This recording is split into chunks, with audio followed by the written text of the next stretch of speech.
पहली बार गठबंधन की मजबूत सरकार, जिसके इरादे पक्के हैं, जिसका एम पक्का है, जो भारत को विकसित भारत बनाएंगे, जो तीसरे नंबर की इकोनॉमी बनाएंगे, जो मोदी जी के जो द्वारा काम चल रहा था वो काम तेजी से चलेगा, मजबूत सरकार बनी है और मजबूती से काम। लेकिन विपक्ष वाले हमलावर हैं अनूप जी। विपक्ष वाले कह रहे हैं कि ये एनडीए 5 साल तक चल ही ना पाएगी, ये तो झुनझुना मंत्रालय पकड़ा दिया टीडीपी और जेडीयू को। फिर विपक्ष अपना गलत रुख अख्तियार कर रहा है, फिर विपक्ष उल्टे सीधे बयानबाजी कर रहा है, फिर विपक्ष मुंह की खाएगा। विपक्ष के पास कहने को कुछ है ही नहीं है। विपक्ष के पास सिर्फ निराशा है।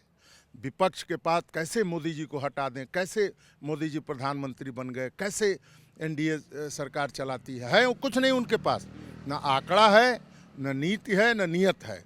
उनको जनता ने कहा अभी आप वहीं रहिए, मोदी जी को, देश को आगे बढ़ाने दीजिए, ये संदेश आया है। एनडीए में जितने लोग हैं पक्के इरादे वाले और मजबूत लोग हैं, उनका भी ध्येय है कि विकसित भारत बने।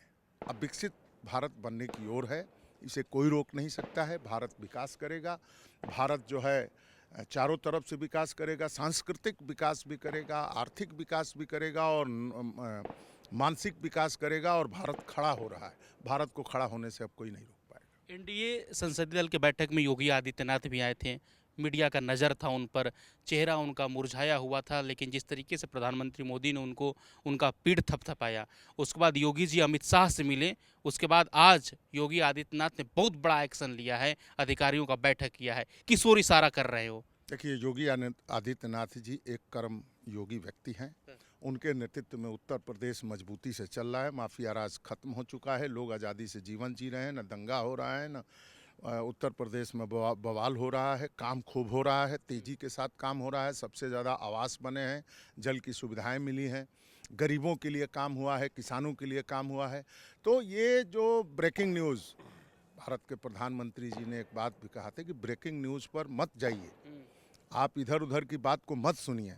विकसित भारत बन रहा है, आइए हम आप मिलकर के इसको आगे बढ़ाएं। और इसमें क्या लिए हैं, कोई भी व्यक्ति प्रेस कॉन्फ्रेंस करके कुछ भी बोल सकता है। तो वही आपका 100 दिन का क्या रोड मैप? इंसुलिन लेने वाले केजरीवाल जो तिहाड़ी जेल में हैं, वो बैठ के प्रवचन दे रहे हैं कि इनको हटाएगा, उनको जोड़ेगा, इनको मोदी जी को हटाएगा, योगी जी को ये सब गलत बयानबाजी है। इन लोगों के पास मानसिक रूप से ये लोग दिवालियापन हो चुके हैं। विपक्ष के पास अब कुछ रास्ता ही नहीं है, चारा भी नहीं है।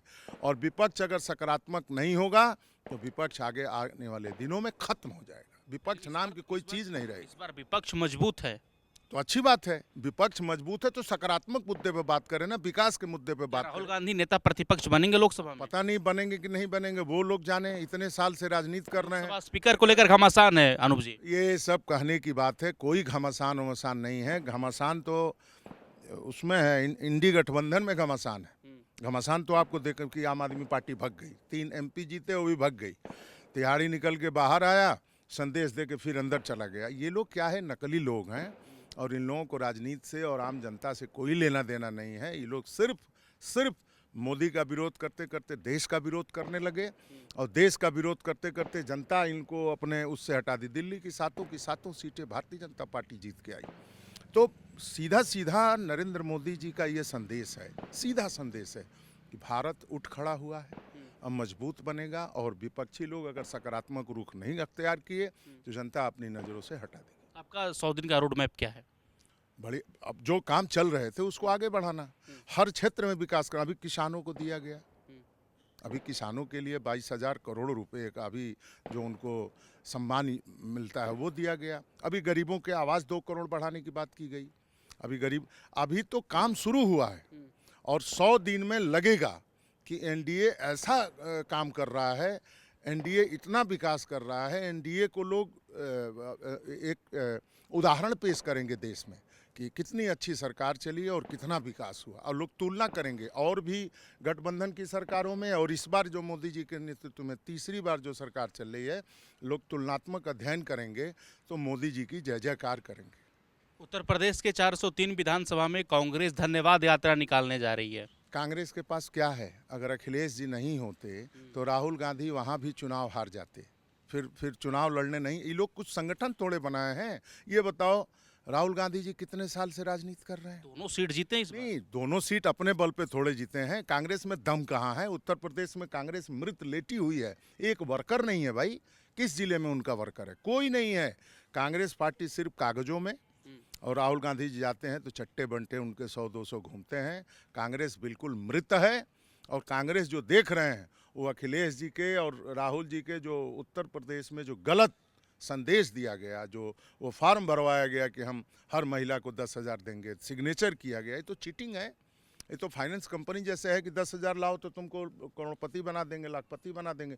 लाखों कंपनियां इस देश से भाग गईं लोगों का पैसा लूट करके। तो वोट लूट करके ये लोग छुप रहे हैं इनके दफ्तर में। अच्छा, जिस तरीके से अयोध्या वासियों को गाली दी जा रही है सोशल मीडिया पर, यह क्या सही है? ये गलत बात है। किसी को गाली नहीं देना चाहिए। जिसने जो जनता ने जो संदेश दिया सहर्ष स्वीकार कर रहे हैं। सोशल मीडिया को छोड़िए, सोशल मीडिया तो इतनी बिकाऊ है कि यूट्यूब चैनलों पर कांग्रेस ने करोड़ों रुपया बरसाया और विदेशों से पैसा लेकर बरसाया। केजरीवाल तो बाहर से पैसा लेकर के भारत विरोधी लोगों से, चाइना से लेकर तमाम सोशल मीडिया पर अनर्गल प्रचार किया। धन्य है इस देश की जनता। जनता को प्रणाम कि जनता ने सब देखा, सब जाना और एक संदेश दिया जो एनडीए के नेतृत्व में देश में सरकार चल रही है। और ये सोशल मीडिया जो कांग्रेस भ्रामक प्रचार कर रही है उस पर भी अब रोक लगेगा कि ये कौन लोग हैं, इनको पैसा कहाँ से आता है और ये क्या परोसते हैं, क्या दिखाते हैं। उसका इम्पैक्ट तो जनता के ऊपर पड़ता है। तो जनता को नुकसान है, देश को नुकसान है। तो देश को नुकसान, जनता को नुकसान होने वाली हर ताकतों से मुकाबला ये सरकार करे।